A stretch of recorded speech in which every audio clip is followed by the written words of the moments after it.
Hey, and good afternoon. Welcome to another edition of the Jenny Cleveland podcast. Hope everybody is doing well on this Wednesday afternoon, July 16th. Coming on a little bit later than the 4 o'clock that we anticipated. We had quite a storm come through the Columbus area. Lots of lightning and thunder, so didn't want to get zapped. And with our technical difficulties in the past, I thought it would be best to wait. So we're back. The storm has rolled through, and I think we're all good to go now. Looks like everything is recording. Hopefully you're seeing me here live on the X, on Facebook, on YouTube. It's been a week, and we've got a few more days until the Brownies start training camp. The rookies will show up in I think the rookies show up on Friday. Today's the 16th. I think they come in on Friday, and then the veterans come in a few days later. We've been seeing various video of players and working out on the side, like Shedeur Sanders. And so, it's getting us all hyped. We've had quite the week with the news of Quinshon Judkins that came out this last couple days. He went on this trip down to Florida with a friend of his. They ended up getting into an altercation coming out of the airport. 5 or 6 days later, the other individual made the report. He was arrested, and then he was released on bond most recently. And so we have a lot of questions. Quinshon Judkins was drafted in the second round by the Browns at number 36. And there was a lot of promise and expectations coming into this season with him. The fact that Nick Chubb departed through free agency and he's no longer with the Browns. He's playing with the Houston Texans now.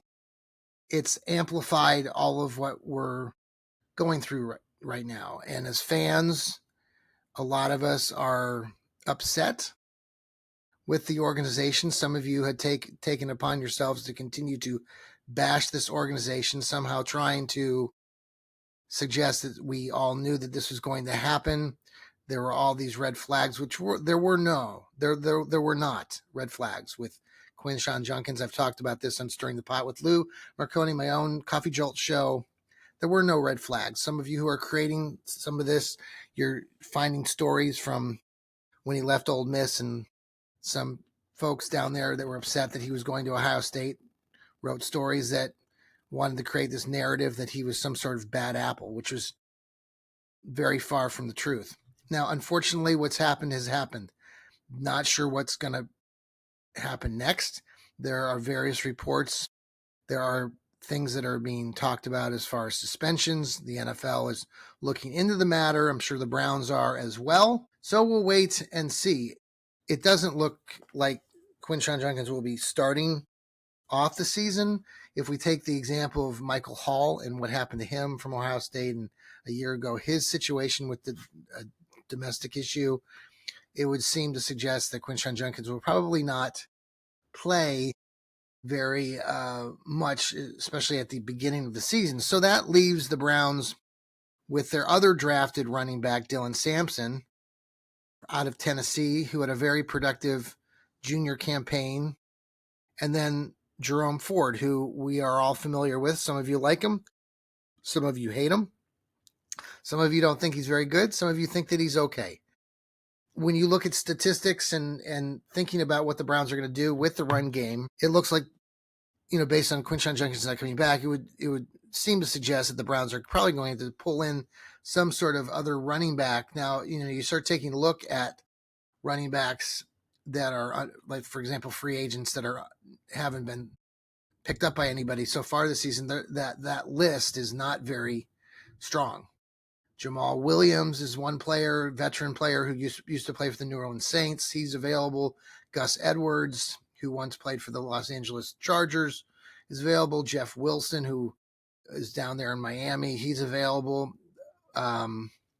Chase Edmonds from Tampa Bay is available.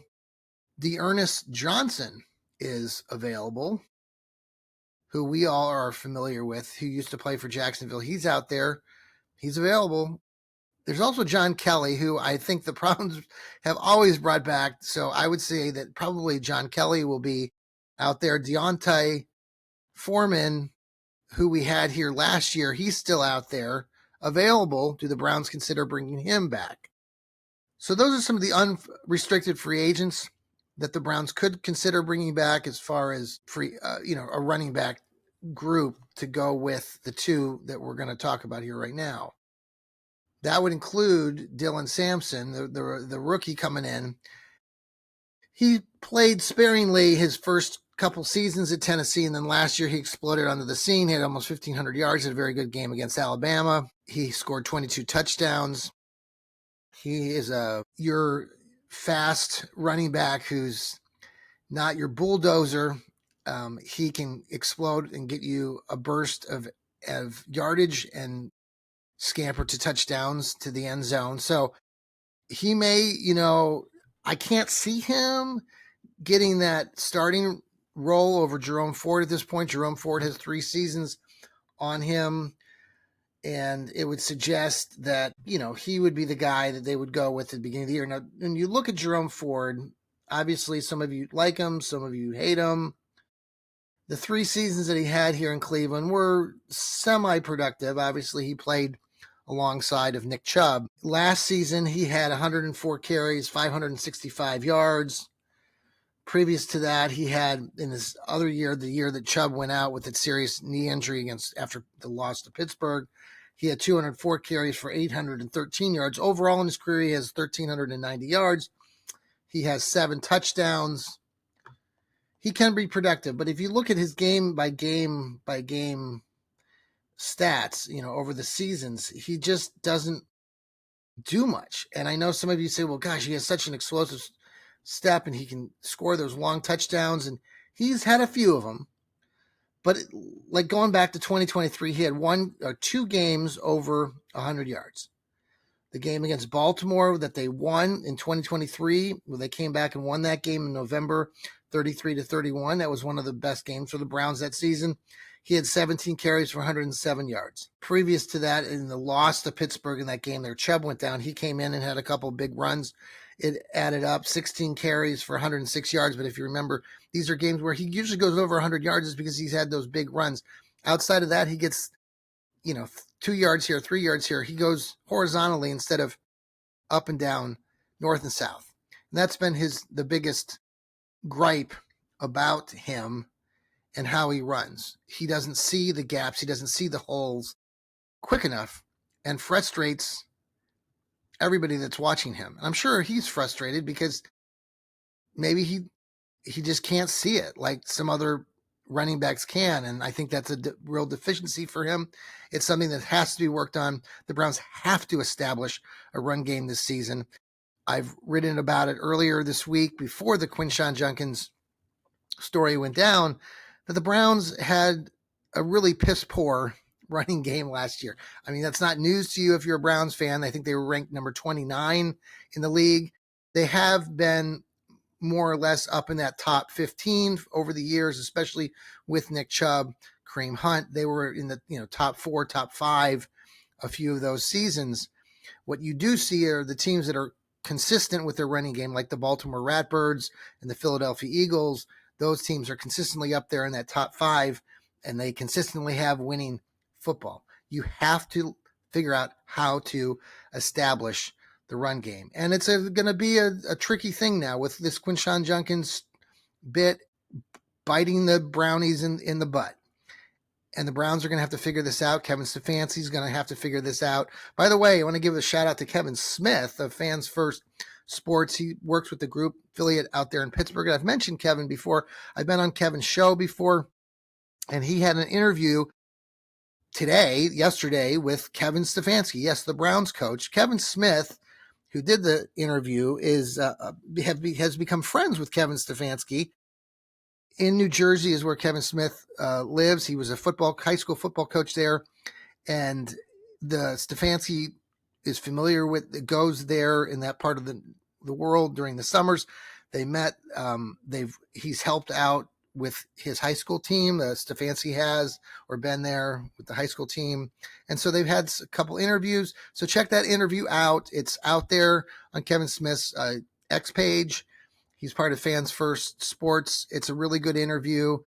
Gives you some more insight into Kevin Stefanski. He talked a little bit, for example, about the draft and having, certain players that you are anticipating drafting, but then having to go to plan B if things don't work out. He did clarify, I know sometimes when they talk about, when so-and-so was drafted, boy, they didn't really look that happy when that selection was made.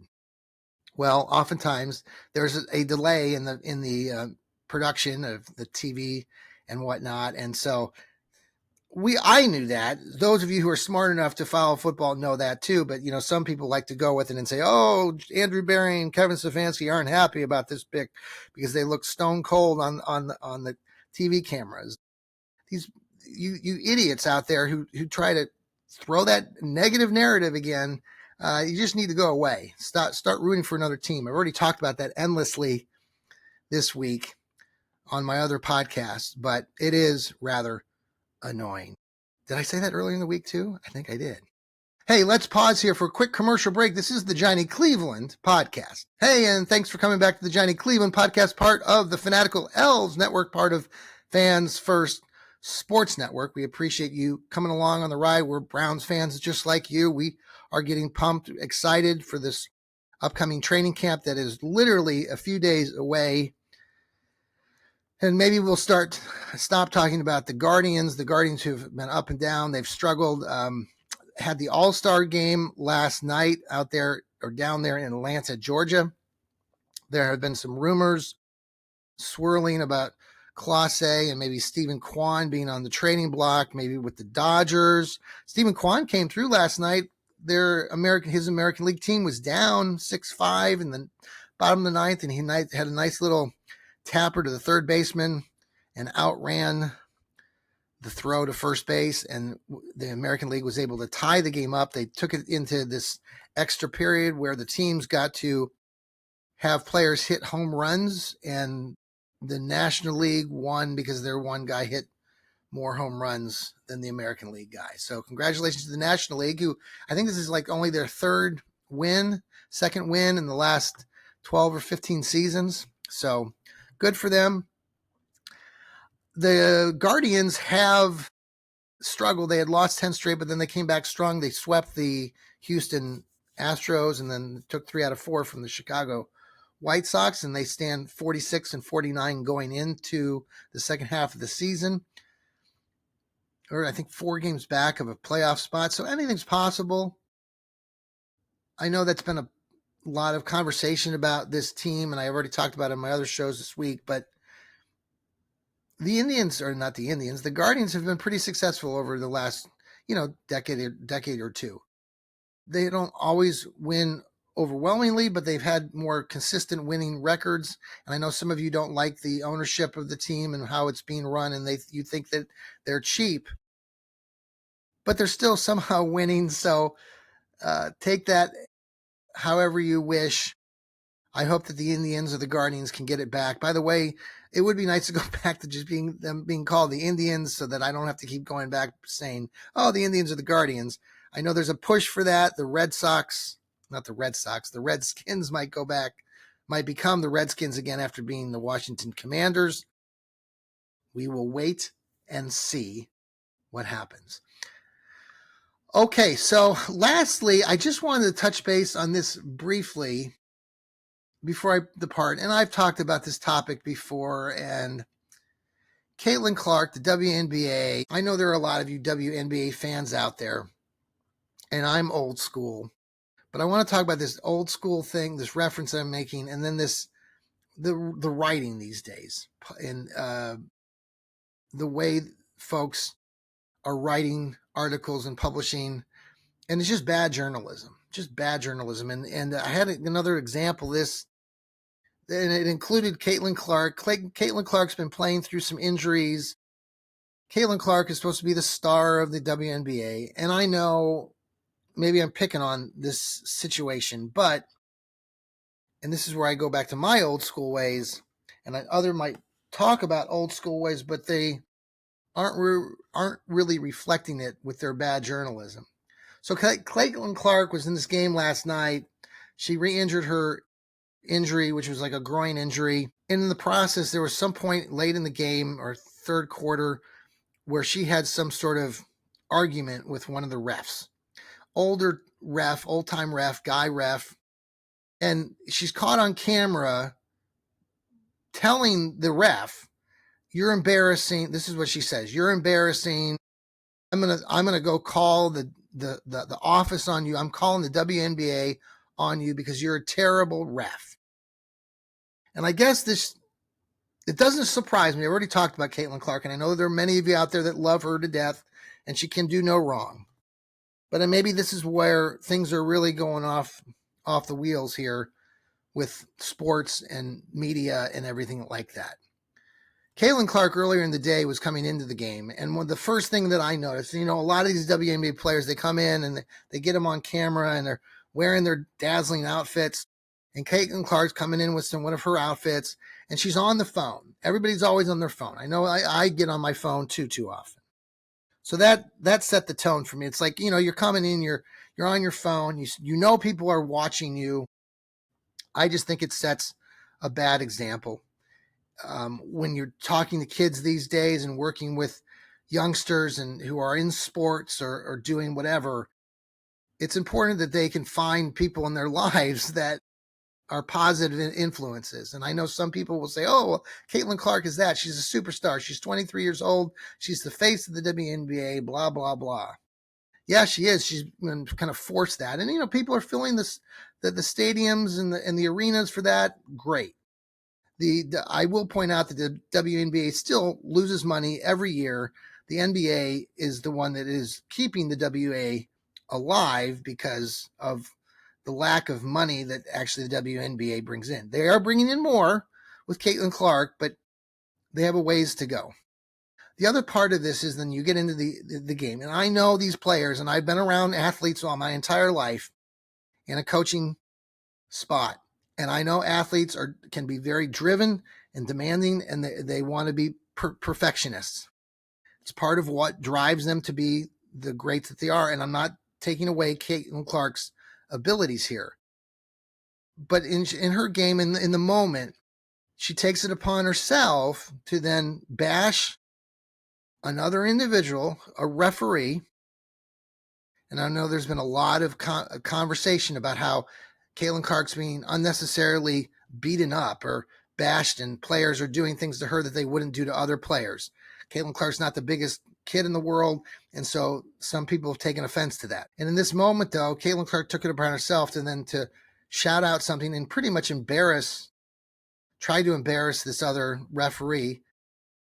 When I'm seeing that, there's a real sense of entitlement that this kid thinks that she has. And that's a really sad part that I see happening, not only with Caitlin Clark, but so many of these athletes that we follow, that they have the ability to step out in front of cameras, and they know that the cameras are there to try to embarrass others. A lot of you know that I didn't really care for Ty Jerome. I know many of you liked Ty Jerome and thought he was fantastic and did so many wonderful things for the Cleveland Cavaliers this year.